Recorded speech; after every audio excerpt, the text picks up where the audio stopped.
Hello and welcome to the August 7th edition of the DRF Players Podcast. I'm Mike Hogan here again with Eric Wing on my left, Peter Thomas Fornatel in Saratoga. Welcome, gentlemen. Thanks, Mike. How are you guys doing today? I'm great. It's beautiful weather here in the city. Be beautiful weather up at Saratoga, up there for Whitney Day, down here at the Meadowlands for Hambletonian Day. Just so much good racing right on the heels of last week's Haskell. It's been a great couple of weeks. Absolutely, and it should even continue with quite a lot of other good races, certainly at Saratoga and also down Southern California too. Pete, you, I'm sure, are going to be all over Saratoga tomorrow, making your presence known both at the Paddock Bar and elsewhere. What's your take on the meet so far? Oh, it's been fantastic. I mean, we've really mostly lucked out in terms of weather. We had a couple of blazing hot days, but today was one of those gorgeous Saratoga mornings where you can almost feel a hint of fall in the first thing. Gets down into maybe the high 50s at night, and you keep that just sort of crisp, fresh feeling that the horses love up here. We have projected excellent weather for today. I haven't tempted the fates by looking ahead to tomorrow yet, but I'm hoping it's going to be more of the same. My only complaint, such as it is I haven't really been able to get moving and grooving betting-wise. I've been keeping it light, though, and staying out of trouble. I'm still very much in that area where one big hit puts me out and up and happy. But I have to say, it's not even been like I have a bunch of bad beat stories to recite. I've just been a little off or a little unlucky, and in the end haven't been able to put anything together. But it's a long meet. It's a marathon, not a sprint, and my confidence is still high, and I'm looking forward to this week because not only do we have this great weekend of racing, we've got all the contest players coming in next week, and that's sure to be a lot of fun. That's right. That's right. You want to maybe we'll start before we dive into the races. We've got 4 stakes races that we're focusing on at Saratoga tomorrow. Before we dive into that one, want to do a little tournament talk? I think that's a great idea. I definitely want to announce for the first time on the podcast that we have our top 5 from the first half of the NHC Tour. Eric Moomey, last year's overall winner, finished in first place for the first half once again. No surprise there.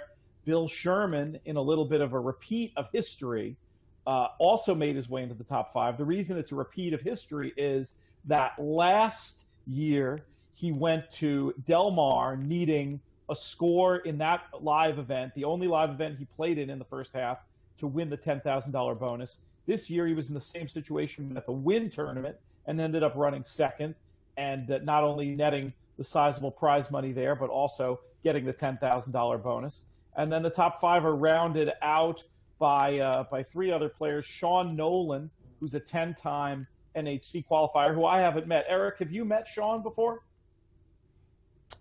Shoot, Peter, I think I might have met him once, but I might not have also. He's going to be in Saratoga. Yeah, keep going. He's coming to Saratoga this week, so I'll have a chance to meet him and do some writing about him next week. I feel bad that there's a 10-time qualifier that I haven't yet had the chance to interview. And you know what? There's actually a few of them out there. And Tony Kite is a newer player who's also going to be in Saratoga this week, and I look forward to meeting and having the opportunity to speak with and do something for the blog.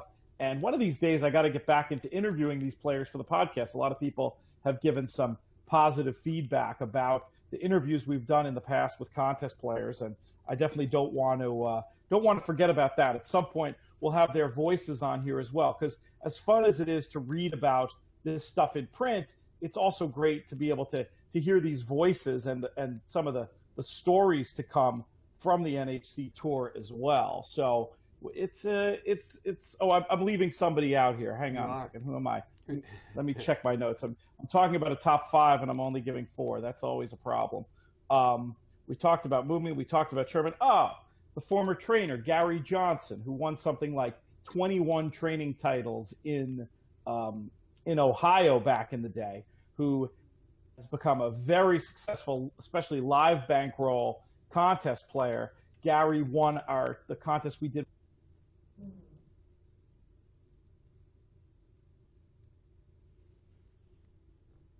He also won a big event at Treasure Island back in May and had a nice online score in July to cinch the 10 grand. He swore to me he wasn't going to chase the overall tour after he won at Santa Anita, but we'll see. After these big finishes in the first half, he might have no choice. Interesting. It sounds like a good mix of newcomers and tournament veterans in there.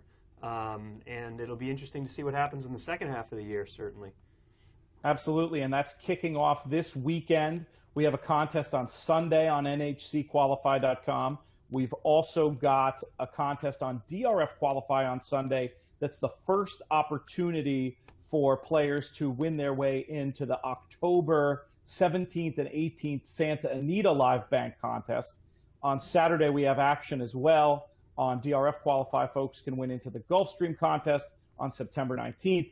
And one of my favorite formats in all of contest play going on over the course of the next 4 weeks at bcqualify.com. That's our two-stage qualifying format where folks have to finish in the top 10% of the round one contest to advance to round two, where once again, top 10% gets you a chance to win your full BC seat, which is worth $10,000 plus a travel allowance. I love that top 10% format because you don't have to have your miracle day. You can basically pick horses you like, regardless of what price they are, and have an excellent chance to have that consistency rewarded and have a chance to win a big prize without finishing in, say, the top 2% of a contest. I love it, and I encourage folks to check out bcqualify.com for Saturday. It's a great way to get involved in contest play. It's funny, like Pete says, he loves that format. And my way of looking at it from a contest perspective is I think it's great that Pete loves it. Other people may not love it. That's not the point. The point is there are multiple ways to do it. Mm-hmm. There are different formats, and just because Pete loves it doesn't mean that you're going to love it, but right. It gives you you have more to pick from, right. More ways to figure out which way suits you best, whether you'd rather try to have one great day or two really good days. And the goal is just to make the format work for you as best you can based on what you perceive your own strengths and weaknesses to be. Absolutely. It's all about options. That's the nice thing about it is based on how you play, it depends upon, you focus on these types of races, do you focus on these types of tournaments, and just the more options you have, the better chance you have of qualifying and taking down a big score at something like the BC or the NHC. Yeah, and we were talking about ways to qualify. It's the very same thing with the tournaments themselves, right. Whether it's mythical $2 win place, live bankroll, some hybrid contest. We all know rightly or wrongly, we all know what we think we're better at. Right. And just as the contest world has grown in size, so have the options, like you say, and it's a nice thing for players to not just be able to play the contest, but play in a format that might suit them best. Love it. I agree completely, and that's something that I always say to people. Like, it's okay if you don't like this format, but I can pretty much guarantee you that there's some format out there that works for you. So rather than obsessing or overly focusing on what you don't like, spend that same mental energy finding the right contest. If folks have questions about what might be right for them, you can always reach out to me on Twitter @LoomsBoldly, through the comments of the blog. I've had these conversations with a lot of players where they'll tell me something about themselves and I'll say, you know what, I think the mythical games with the lower stakes will be great for you. Or perhaps, you know what, mythical money is probably not going to suit your style. Get into this live bankroll stuff. That's going to be better for you. Or some folks, it's all about getting the contest picks in at the beginning of the day and not changing them and turning it into a pure picking contest like in our all-in format. There are so many different ways of playing in contests.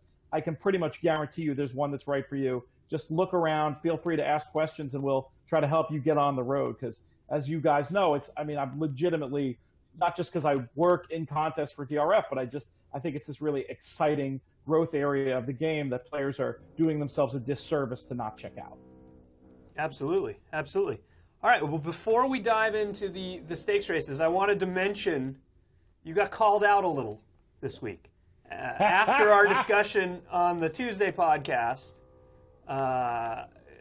about American Pharoah. Is he going to show up at Saratoga or whatnot? Tell us a little bit about that, Pete. Well, called out is one way of putting it. Caught in a maelstrom of silliness is another way of putting it.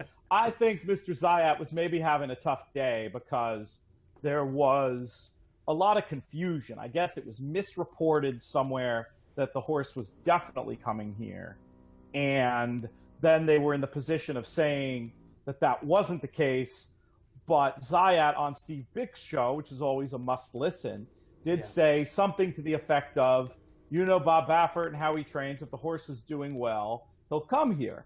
And I said, maybe 5% of me was actually trolling a little bit here because I do want to see the horse so badly, where I said something like, I'll believe he's coming here when I hear Bob Baffert say that he's coming here, something like that, to which unfortunately Mr. Zayat, in the first response, took offense and said something like, are you calling me a liar?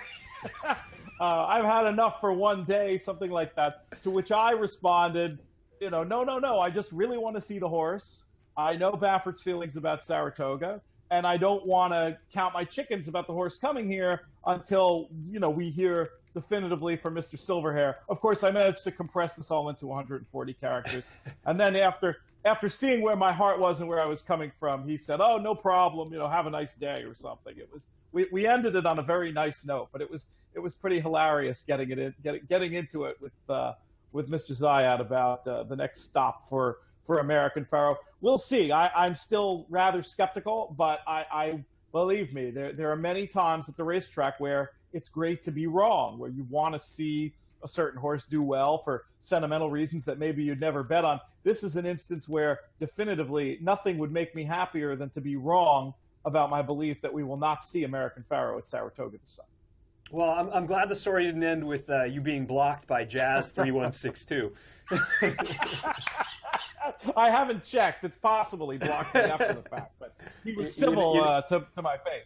You never know. And if Ahmed Zayat was having a bad week or a bad day earlier in the week, it certainly turned better with the news, I think, that broke yesterday, that the lawsuit that came out right around the Belmont has been dropped. So it goes from good to better for Mr. Zayat with both the American Pharoah's Triple Crown run, his Haskell win, and now this lawsuit being dropped. It's a term makes me think of the term that they used to use on 30 Rock when somebody was on a roll. They would call it Reaganing.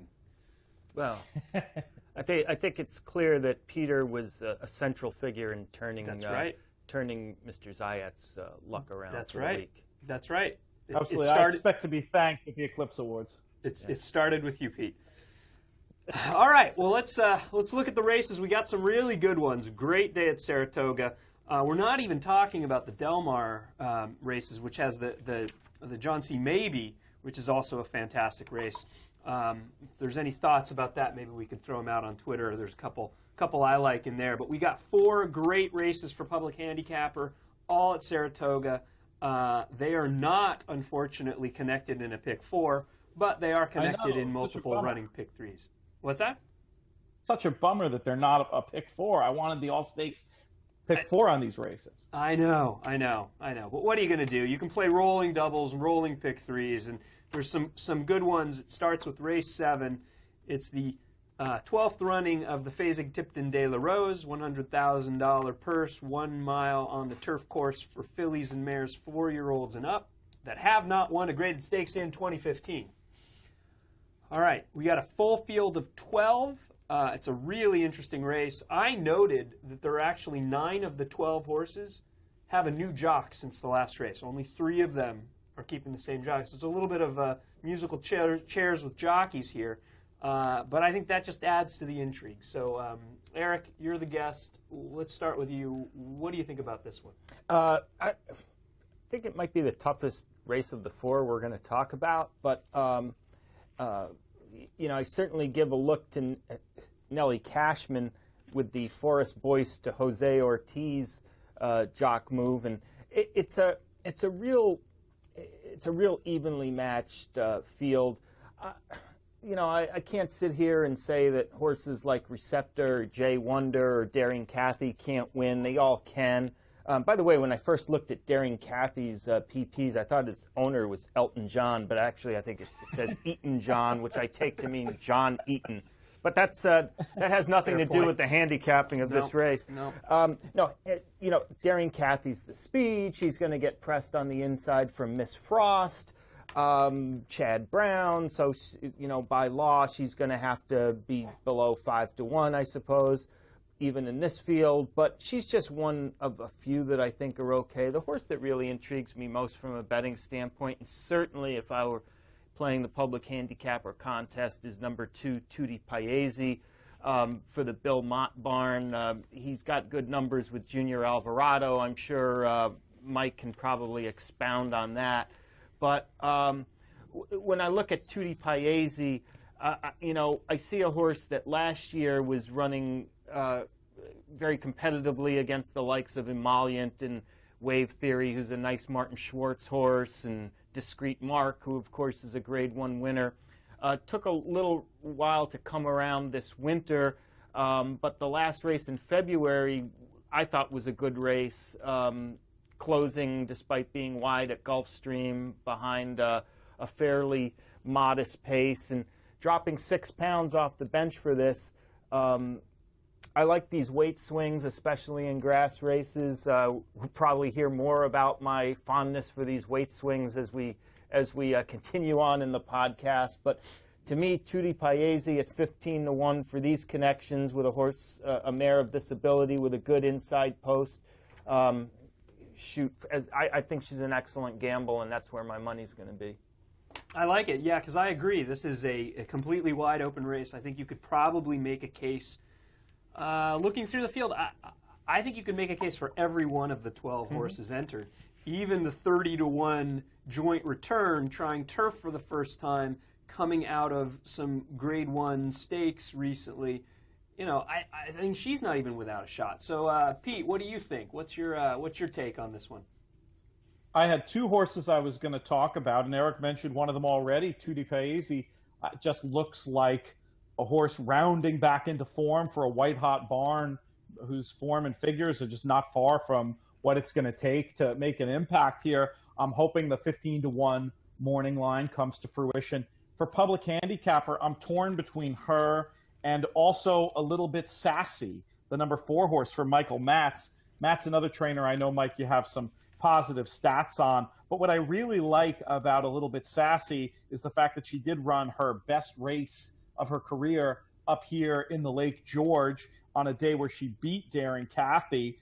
And just again, the form and figures are not far from what it's going to take. The running style, I think, is right to maybe get a first run type trip into all the speed, and maybe the closers take a little bit longer to get rolling. And this is one I believe could be all of the 20-1 that we see on the morning line. So I'm going to mess around with those 2. Not sure who I'm going to put on top in public handicapper.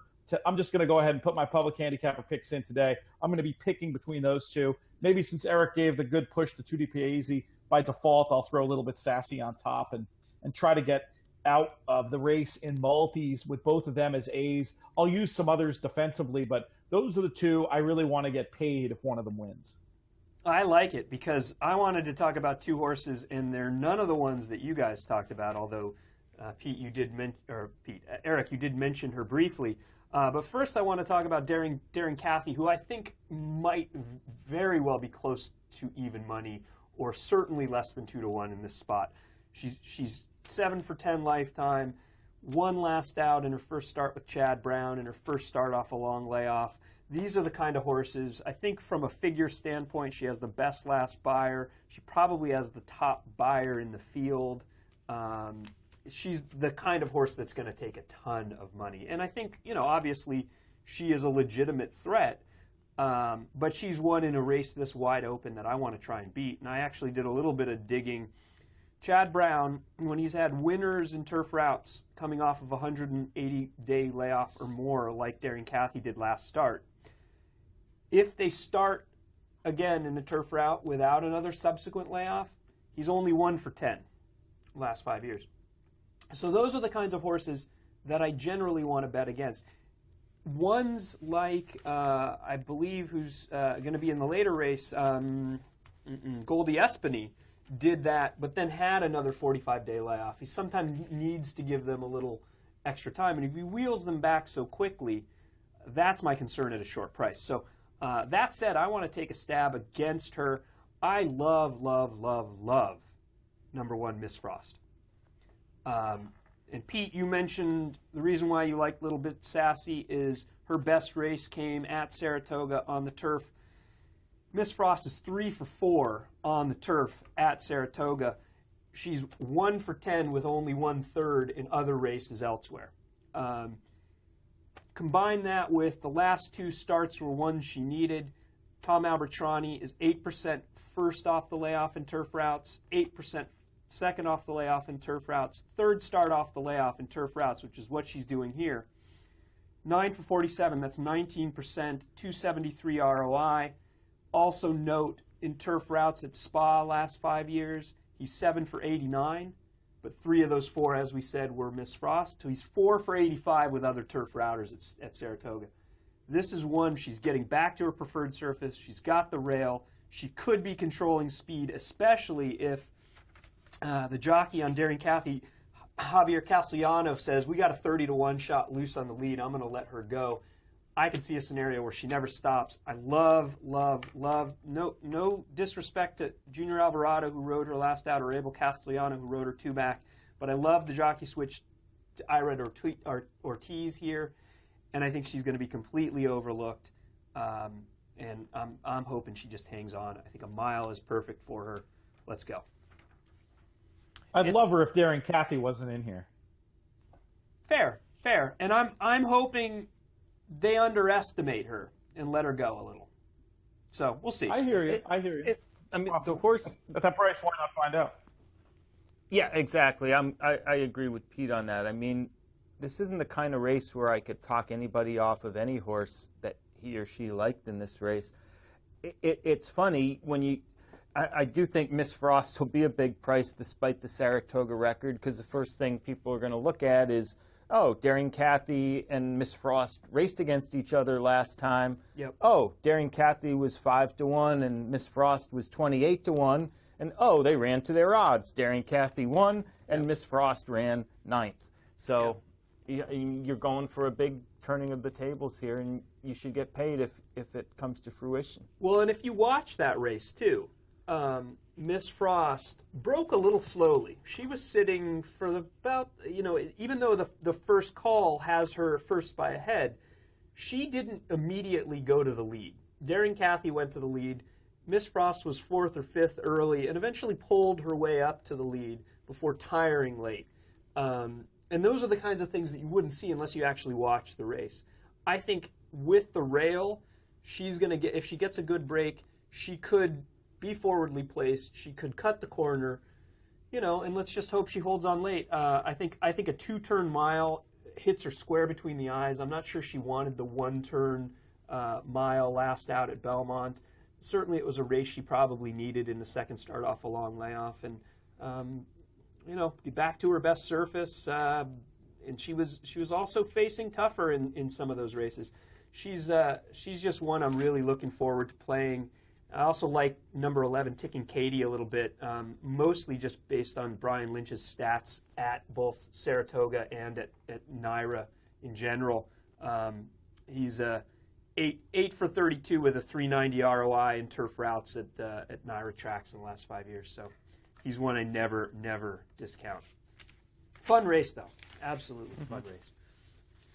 All right, let's move on to the 8th race. It's the Grade 1 Test Stakes. It's 7 furlongs on the dirt for 3-year-old fillies.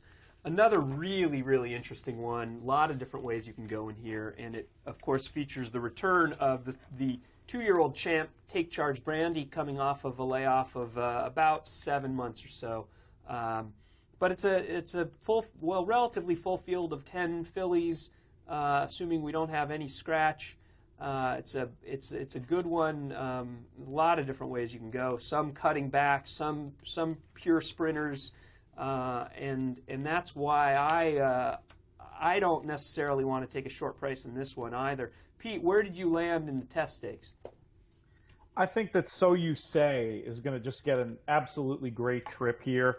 I'm not sure if Take Charge Brandy is who she once was with all that she's been through, and I don't see a ton of other pace in here. I could see So You Say just sitting right off that rival, and she's fast and she's ready to step up into this competition. I feel like she's been brought along slowly, and the figures to me and the trip she's going to get say she's a very, very interesting one in this spot. I don't think the price is going to be huge. I don't think we'll see even the 5-1 of the morning line, though if we did, wouldn't that be great? And then I've got a couple others in here. Just actually, that it reminds me of the very first time we ever did the Players Podcast. You, me, and Matt Bernier. It was back on October 2nd or 3rd, approximately, before the Frisette, and we started things off with a bang, giving out that exacta of By the Moon and Wonder Gal on that show. And I've followed both of them with interest ever since. I'm going to definitely use By the Moon here, and I'll probably throw in Wonder Gal as well, just because she's one I've always liked, and I think she's got some excuses from some of those from some of her recent races. She doesn't always get the easiest of trips, Wonder Gal. Part of that has to do with her size, though. They're just ones that I follow who, if their prices, I'll be including. But I think my strongest A in the race is number 7, So You Say. I like it. Yeah, she could very well be controlling speed. We'll see. You know, and she's done little wrong.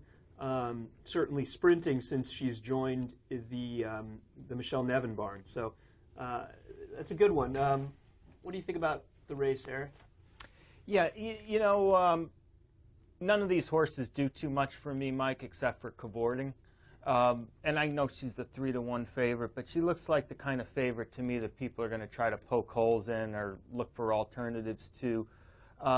If you take a negative viewpoint of So You Say and say, well, she ran and she might be controlling speed, but she needed a clear lead to win a one other than, and she got a nice buyer doing it. But again, it's a clear lead that maybe she won't get against these kind of horses. Plus, she's stretching out. If you discount that last gaudy win a little bit, you're left with cavorting being about 10 buyer points faster than the rest of the field.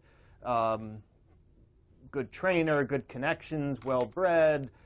Stone Street, given the menu of 4 races, I guess in the late pick 4 at Saratoga, this is going to be leg 1 of the 8, 9, 10, 11 pick 4. This is a race where I'm going to be in a position where I think cavorting is going to be my single, and I'm going to try to get through the race with her and spread a little on the other legs. But it's a case with me that if cavorting doesn't win, I don't know who is. Well, I'll tell you. You tell me. Because there's a horse in here I love. And like the last race, it's the rail filly. It's number 1, Irish Jasper. She's 6 for 7, sprinting on the dirt. 5 of those wins came at different tracks, so I'm not concerned about her never running at Saratoga.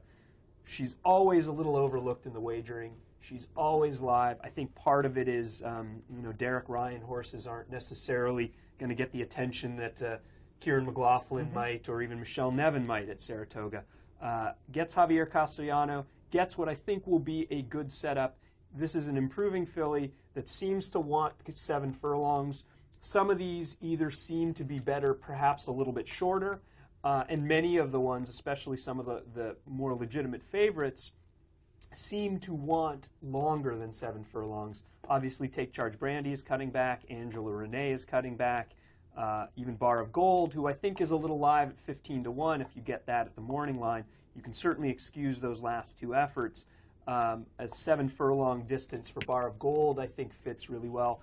I look at it as who is going to take to the 7 furlong distance and who's going to get a good trip.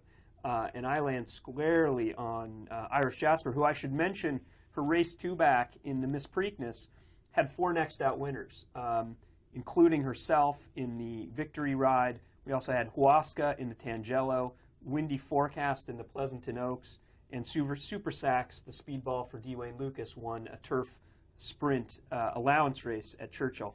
It was a good race, and I think she could be a little overlooked in here. Yeah, that's All very right. sensible. Very sensible case on Irish Jasper. I don't love the rail at 7, but if things trip out right, she's tough, and you're probably right. She probably will be a square price once again. I think it's a sensible way to go. And I mean, I don't disagree with Eric's case on cavorting. I think if they all run their best race, cavorting wins. I'm just not thrilled with some of the flops and with all the layoff lines. And I just feel like she's one I would hesitate to trust as a single personally, Right. but certainly couldn't blame anybody who included. Right. Yeah, and that was my take on cavorting too. Is she's very logical, and if she runs her best race, she could very well be your most likely winner. I just don't know if I can trust her, you know, and I don't know if 7 is the best distance for her either. Right. I mean, you know, these are the things you weigh with every race, with every horse in every race. Mm-hmm. I just, you know, I think a horse like Irish Jasper is going to be well suited by the distance. I'm just not sure she's good enough to beat cavorting if cavorting's going to run well. And, you know, I find my policy at Saratoga is to tend to trust Kieran McLaughlin to have his horses run well rather than to think they're going to run poorly. Appreciate that. I just, you know, you might be right that people try and poke holes in her. I was just afraid she might be off that big buyer last look, night. Might if be she's a big favorite. Yeah, like you said, who's it? Daring Cathy in the De La Rose has had the buyer edge. Well, yeah, by like 2 points. Her edge is significant, Considerable. and if she does tip too far below, 9-5 or something like this, I'm going to lose interest. But and in terms of a pick 4 single, I think, this is the kind of horse that isn't a lock, but it sort of makes sense as a single. But we'll see. I have a few negative stats about some of the horses. Take Charge Brandy. Dwayne Lucas is 1 for 31 with only 4 others to hit the board. Last 5 years, horses returning off a layoff of 180 days or more. The concern I have about Bar of Gold cutting back is John Kimmel's only 3 for 68 with a 71-cent ROI going route to sprint on dirt the past 5 years. And similar concern about Wonder Gal cutting back. Leah Dramati 4 for 56, 91-cent ROI with that move. So that's partly why I wanted to take a stab against some of these shorter prices. I also don't love Angela Renee. Tried dirt last out, now cutting back. Tried turf last out, now cutting back, going back to the dirt. To me, this seems a little bit of a case where Todd Pletcher's kind of throwing up his hands and saying, what do we have here? Can we get her back to her glory days, which came at this point almost a year ago? So, yeah, I mean, I do respect Angela Renee, and I don't think Pletcher would enter her if he was still in throw up your hands mode in a race like the Test.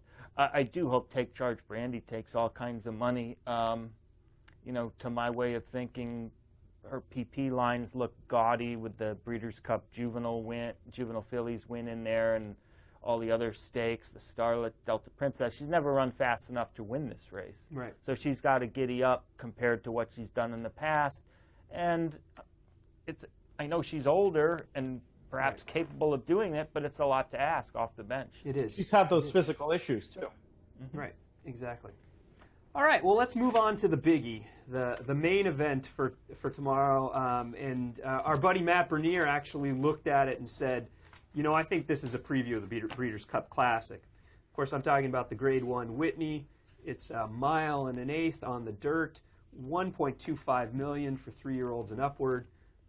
Fantastic race. We'll start with you, Eric. I'm not going to lead off this week. I'll just chime in. That's my choice as the host. I'm not gonna start things, but I'm gonna put you guys on the spot. Okay, I'll start with a couple of slight tangents. One just to point out, as Mike has mentioned off camera, that Coach Inge is a reported potential scratch by Right. David Grenning. So Don't put a whole lot of mental energy into breaking down Coach Inge's PPs. Right. The other thing I'm going to say, it's just a slight editorial, but I think a little bit of credit here for what is an outstanding horse race should go to Martin Panza, the racing secretary at the New York Racing Association. And the reason why I say that is heading into his first Saratoga, Panza took a little bit of, shall we say, guff, both internally and externally, over his decision to put extra money in the Whitney purse. Last year, I believe it was more rich than the Travers purse, which some dyed-in-the-wool traditionalists did not like. He stuck by his guns. They actually bumped the Travers up, I think, to mollify the traditionalists. But, you know, these divisions are not all alike, and some require more money to recruit top horses than others do, and I think the older horses are an example of that. Panza realized it. He did what he thought was right, and I think we're seeing the fruits of that here in the 2015 Whitney. All right, so enough of that. Great You're right. That's awesome. You're absolutely right, because even with the scratch of Coach Inge, we've got 9 legitimate horses, and there's a lot of different ways you can go. Yeah. I give full marks to the defending champion Moreno. I think he could easily repeat, and I think, you know, in case anybody doesn't know, there was no shame in that Gold Cup. I nearly call it the Hollywood Gold Cup. There's no shame in that Gold Cup loss in my mind at Santa Anita, with the hot pace that Hard Aces and Opportunity both closed into. Catch a Flight was a little bit near the pace and came back to win nicely in the San Diego handicap at Del Mar. I think that that race is going to prove to be live for any horses that were sort of on or near the early lead that day. Moreno fits. Having said that, and this is not to diminish the likes of Honor Code, who I'm a big fan of, or Tonalist, Noblebird Lee. To me, the horse that could be better than all of them is Liam's Map. And he's one of a couple who haven't won a graded stakes race, so he's making a big jump. But you're getting weight because of it. You're getting weight. You know, I like to get weight. You're getting 7 pounds on a horse that ran a 106 buyer last time, carrying 124, beating the perfectly respectable Confrontation, who was second to Tonalist in the Westchester. Before that, in December, ran a 112 from the very difficult number 7 post position, going a mile and a 16th at Gulfstream. This horse just has a lot of octane, period. He might just be faster than these. He's 6-1. The other thing I thought, a couple of quick things. One, all right, who are Pletcher's main guys? Velasquez and Castellano. All right, they have other mounts. So if Pletcher didn't really like this horse that much, he'd probably go to Joe Bravo or some, you know, whoever's third on his list. No, he reaches out for Mike Smith. And then lastly, I don't know if this is a good thing or a bad thing, but I'm going to assume it's a good thing. Look at these works on Liam's Map. Right. Especially, when's the last time you saw a Pletcher horse going into a mile and, you know, a 2-turn race working 58-3? 58-2. 58-2. Thank you. The eyes, the peepers aren't what they used to be. Yeah, he either worked too fast or this horse is just sitting on go. I was just going to mention, when I mentioned Liam's Map, I was also thinking in terms of Noble Bird as well, because he's been working quite fast since his win last out in the Stephen Foster. I'm really eager to see the Clocker report when it comes out later today, particularly to see what they say about Liam's Map's works, as well as Noble Bird's works, as well as the rest of the field too. You know, I think Lee was working pretty forwardly as well from his second place finish to Noble Bird last out. So some of my comments here may be changed when I see that Clocker report come out later today. Pete, all right, what is your thought about the Whitney, aside from it being just a fantastic betting race? Yeah, it's just one of the most fun races to handicap I've seen in a long time. And I'm going to take the view that I'm going to use my own sort of subjective assessment of how good these horses are to try to help me find the winner here. And with that in mind, the two horses that all year I've seen as the grade 1 best horses, I think they're both going to get terrific setups here. And I want to talk about both of them, and then I want to throw in a long shot as well, who I'll be using. The two horses I'm talking about are Tonalist and Lee, both of whom I think have big excuses from a flow standpoint and bias standpoint last time. I'll start with Tonalist. We had a little bit of a disagreement on the pod after Tonalist's last race. That's right. Pete is having his technical difficulties right now. Yeah, I know Matt and Pete had a pretty strong disagreement about Tonalist last race. Pete. Yeah. Well, Matt was kind of disgusted with Tonalist, and I thought, to my mind, maybe just giving up on him too quick, whereas I thought he had a very, very clear excuse of moving way too fast and too wide and between horses into a hot pace. John Velasquez himself did a mea culpa after the race, and I said to Matt on that show, I wish we had the clip of it, I promise you he's better than this. Mm-hmm. And I think this race, with the way this pace shapes up, I mean, Eric points out 3 very live speed horses in this race between Liam's Map and Moreno and Noble Bird. So I think it's, no excuses time for Tonalist. Folks have said, oh, he doesn't do his best work at Saratoga. I think that's premature. I mean, I was in the paddock before the Travers last year, and he was all lit up and just not himself.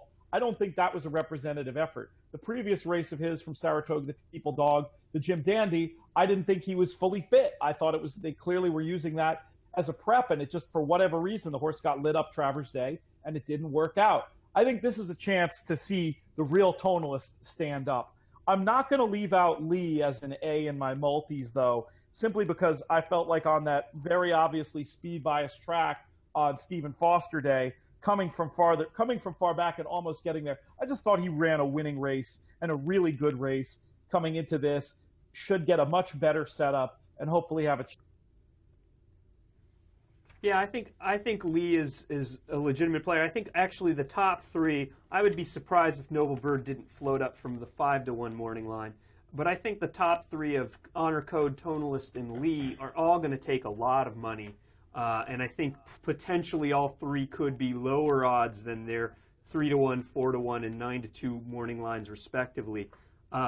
So for that reason alone, I'm looking for an alternative in a race where I can see so many different logical live horses.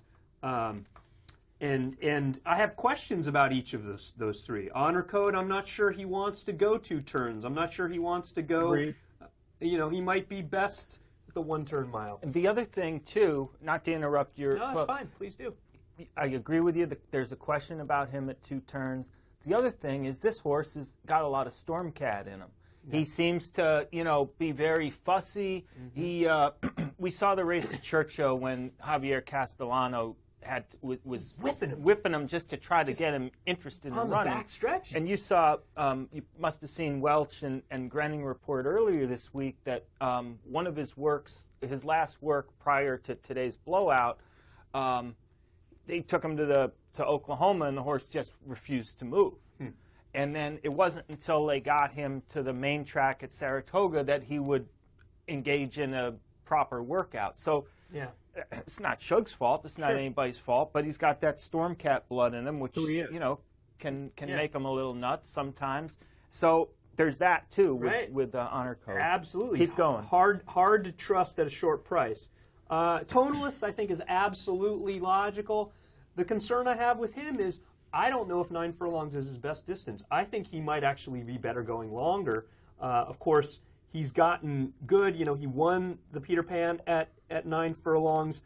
I don't know if he was facing really the kind of horse he's going to be facing here. He won the Westchester at a flat mile, 1-turn mile at Belmont. He was beating 3 other horses. Nothing like he's facing here. The losses that he's had, at Saratoga came in the Jim Dandy, 2 wicked strong at 9 furlongs. I think he's better at 10 and up. Certainly he won the Belmont. He won the Jockey Club Gold Cup. He had a fine run from being a little too far out of it early in the Breeders' Cup. He just missed last out against Phoenix, like you said, Pete, moved a little too soon.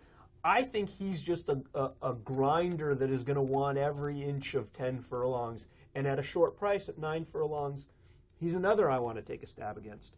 My counter argument to that, Mike, would just be about how pace can change those dynamics. And I agree, he does tend to grind a little bit. And maybe in a paceless race at 9 furlongs, I would be right there. I don't know if I'd be right there with you, but I'd understand that point of view a little more. I feel like the early pace of this race could bring that stamina into play. But I mean, I respect where you're coming from. I just wanted to add that note about the pace. No, it's fair. And you know, if we're talking twice the morning line, you know, he's absolutely logical. Just, I think he's going to come down from that 4-1.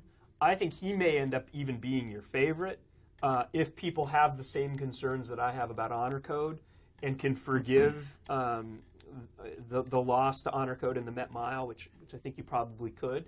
I'm just concerned at price more than anything. But if I'm looking, look, you know, I had some crazy prices in the earlier legs.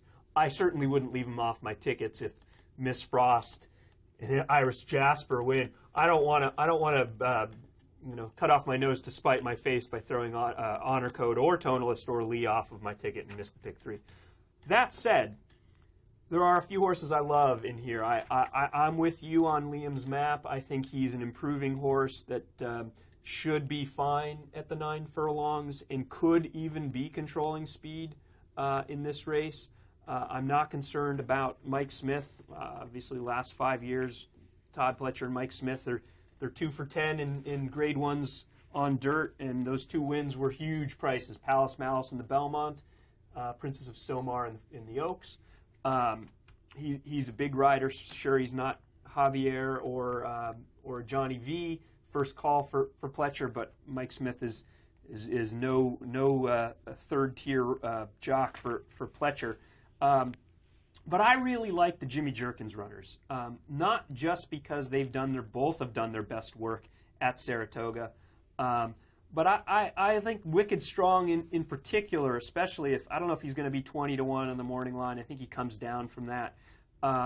He's a horse that I think since that issue in the incident in the Jockey Club Gold Cup, needed some time off, came back. I think 9 furlongs is exactly what he wants. Came back at a 1-turn mile at Gulfstream. He ran fine. I don't think he really needed to win that race. I don't think that was his best distance. I don't think that's what he wanted. Next out in the Excelsior, he ran into a couple good horses that have run some good races in multiple different surfaces since, in FNX and Red Rifle. Again, another race I'm not sure he needed to win. Move forward off of that, he had tons of trouble in the Met Mile, which again, not really his best distance in a 1-turn mile. They send him to the turf just to figure out, is he a good horse still? He runs a fine effort behind King Creasa, who is loose on a lead there. Comes back. Jimmy says, all right, some good work since. Keeping the faith. Let's send him to the Whitney. Jimmy, turf to dirt, last 2 years in routes. 6 for 15, 441 ROI. You know, he did it last year with VE Day in the Curlin. This is another one. If the Clocker report says he's working great, I think he's going to get a very good setup in a race where he loves this track. He probably should have won the Travers. He should be 2 for 2 on the surface. I think he's rounding back into form.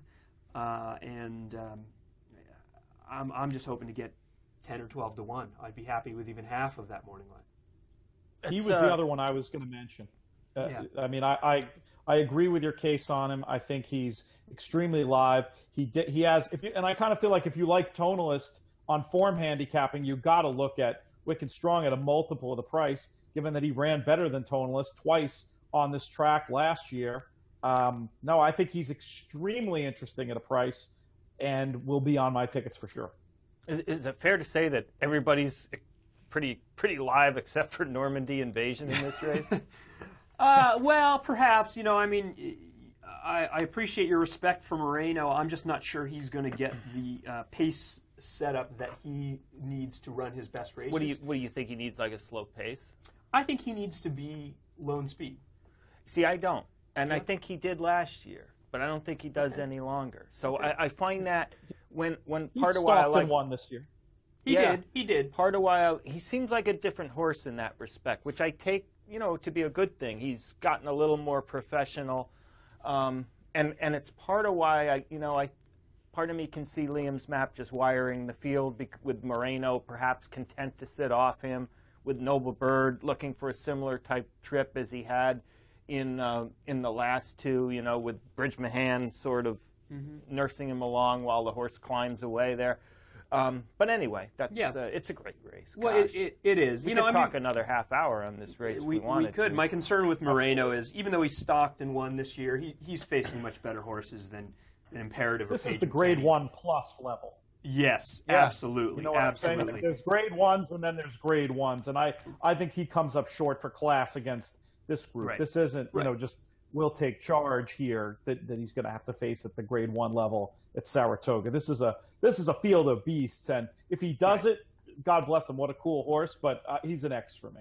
Right. Yeah, and he's an X. Interesting. Noble Bird is another one that, if he continues to improve, he's absolutely logical in this case. I just wonder if he will. That was a pretty rough, tough effort last time. I'm just concerned about a potential regression, partly because I did the trainer stats. Mark Casse, 0 for 11 with only 2 in the money finishes in dirt grade 1 stakes with last out winners.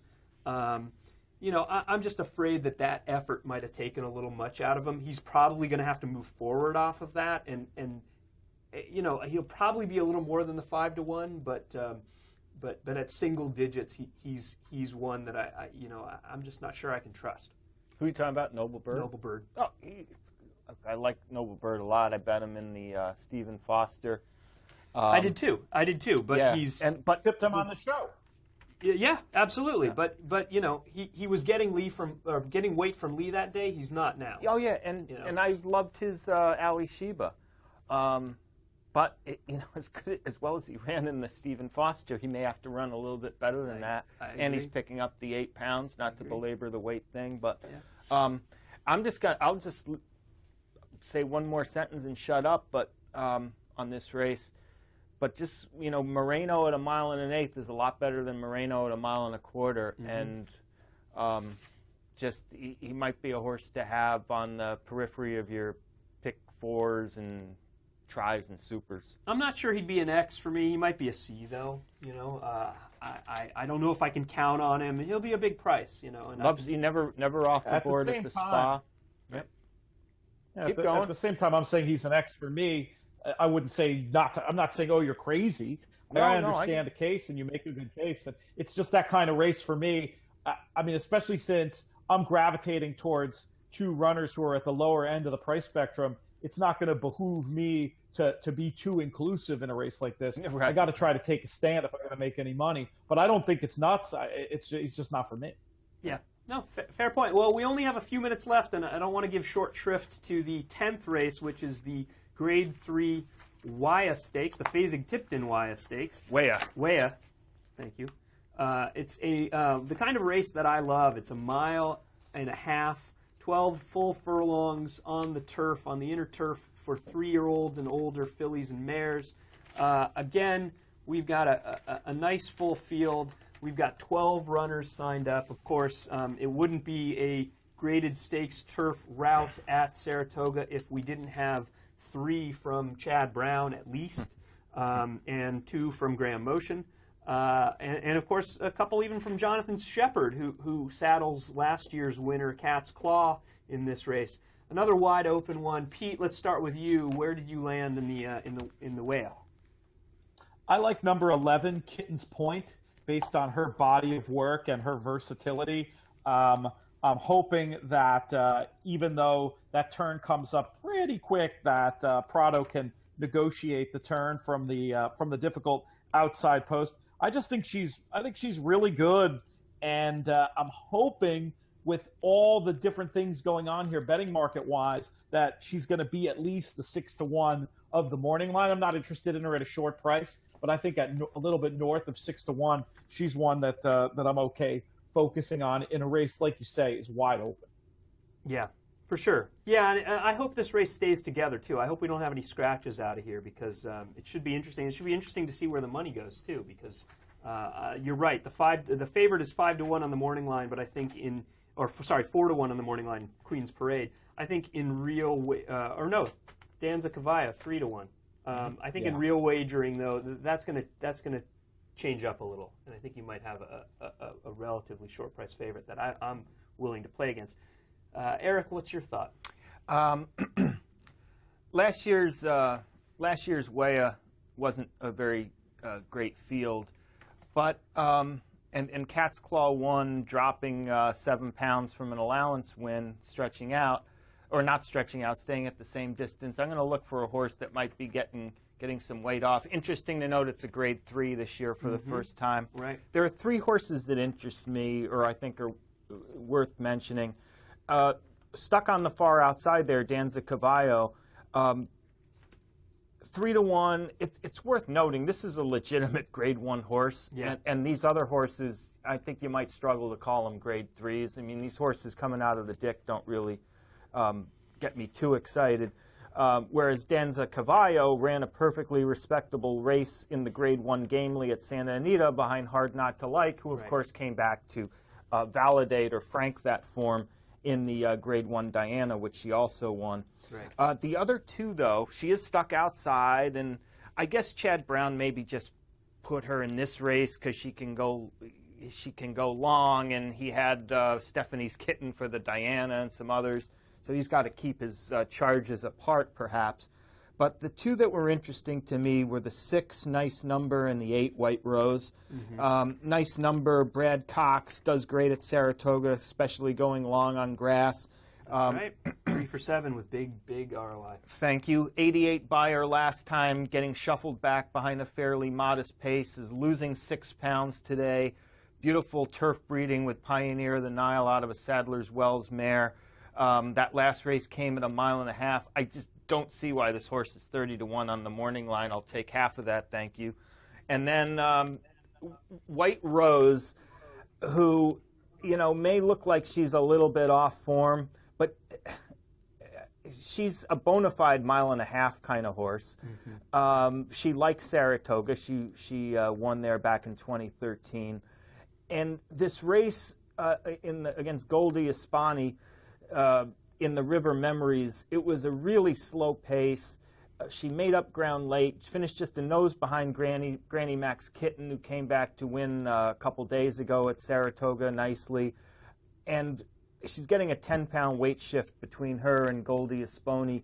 So I think that 10-pound swing is plenty to make up the 2.5 length difference, especially if she gets a more reasonable pace. So it's 6-8-12 for me in the Weah, with perhaps a slight preference to White Rose, number 8.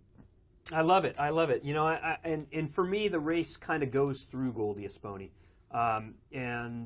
Just because I see her from the rail potentially controlling speed. But you're right, at a short price, and she may even come down from this 5-1. I don't know if I can trust her, especially considering that weight swing, especially considering she really got a walking lead, 117-4. Wow. You know, if you don't win setting those kinds of fractions, better have a big excuse. Better have a big excuse.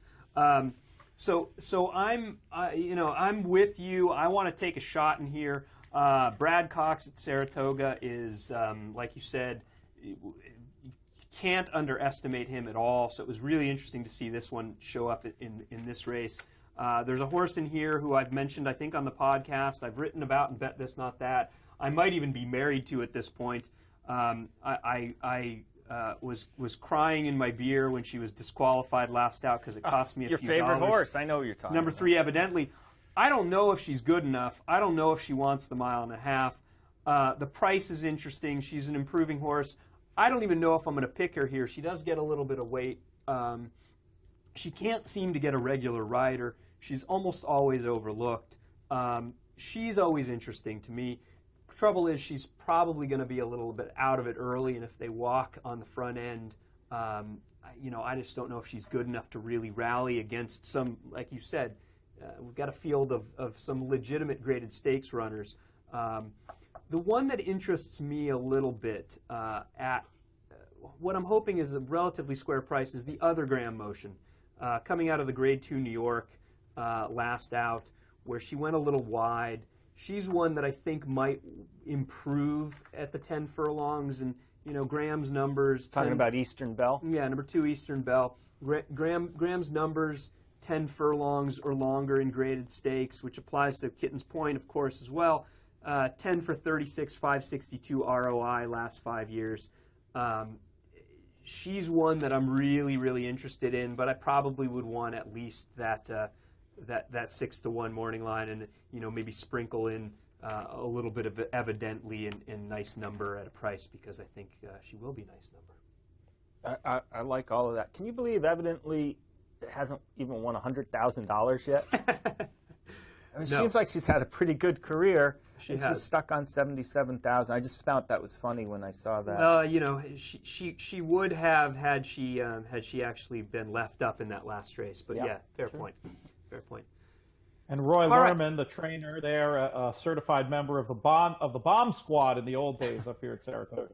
Oh yeah, and he's one that I think kind of sneakily points to Saratoga and brings in these ones that maybe on paper don't look fast enough. But you could look at evidently and say, there's a shot she's been wanting to go long all along. Yeah. And she finally went 1.25 miles last time and won with a comment of burst through. Oh yeah, she was by far the best. I mean, regardless of whether or not she fouled another horse, she was by far the best in that race. And if 1.25 miles is good, then 1.5 miles might be better for her. So I don't throw her out whatsoever. Right. On the improve, it does get a little bit of weight from some of her rivals, and probably will. I plan on using every horse we discussed in this segment. The only one I'm worried about just for price is Danza Cavallo, but I think that a lot of good cases here, and a lot of horses I had letter grades next to already. Yeah, Danza Cavallo, I'm afraid from that outside post, if there are no scratches and at a short price, yeah, but she's absolutely logical, absolutely. All right, anything else, gentlemen, before we wrap it and call it a podcast for this Friday? No, I can't wait for the racing to start. There's 3 big guarantees at Saratoga. There's a $400,000 guaranteed pick 5 Saturday, a $250,000 guaranteed pick 6 on Saturday, and a $750,000 guaranteed late pick 4 on Saturday. So, and good races to have those pots monies directed to. So, gosh, it's another great Saturday of racing. I love it. And Pete? May you win all your photos.